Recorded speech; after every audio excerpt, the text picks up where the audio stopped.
தமிழ்நாட்டின் மத்திய தொகுதி ஒன்றில் வேட்புமனு தாக்கல் செய்கிறார் ஒரு விஐபி. துரை வைகோ திருச்சியில் மதிமுக வேட்பாளராக களமிறங்குகிறார். திருச்சி தொகுதியில் வேட்புமனு தாக்கல் செய்ய துரை வைகோ வந்திருக்கக்கூடிய காட்சிகளை பார்க்கின்றோம். திருச்சி மதிமுக வேட்பாளராக திமுக கூட்டணியில் களமிறங்கி இருக்கக்கூடிய திரு துரை வைகோ அவர் போட்டியிடக்கூடிய முதல் தேர்தல் இது என்பது குறிப்பிடத்தக்கது. அரசியலுக்கே அவர் வந்து சில ஆண்டுகள் தான் ஆகக்கூடிய நிலையில் திருச்சியில் மதிமுகவுடைய வேட்பாளராக ஸ்டார் வேட்பாளராக களமிறங்குகிறார் திரு துரை வைகோ. வேட்புமனு தாக்கல் செய்யக்கூடிய காட்சிகள் இவை.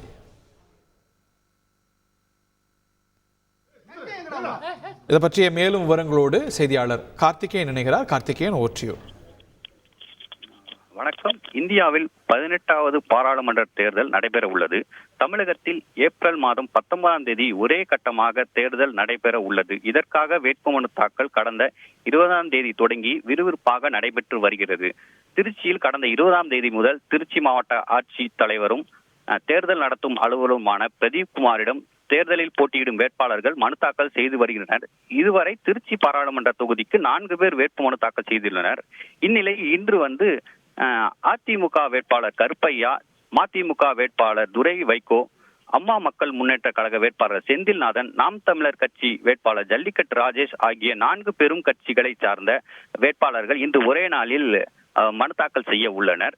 இந்நிலையில் தற்போது திமுக கூட்டணியில் உள்ள மதிமுக முதன்மை செயலாளரும் திருச்சி நாடாளுமன்ற வேட்பாளருமான துரை வைகோ திருச்சி மாவட்ட ஆட்சியரும் தேர்தல் நடத்தும் அலுவலருமான பிரதீப் குமாரிடம் தற்பொழுது வேட்புமனு தாக்கல் செய்தார்.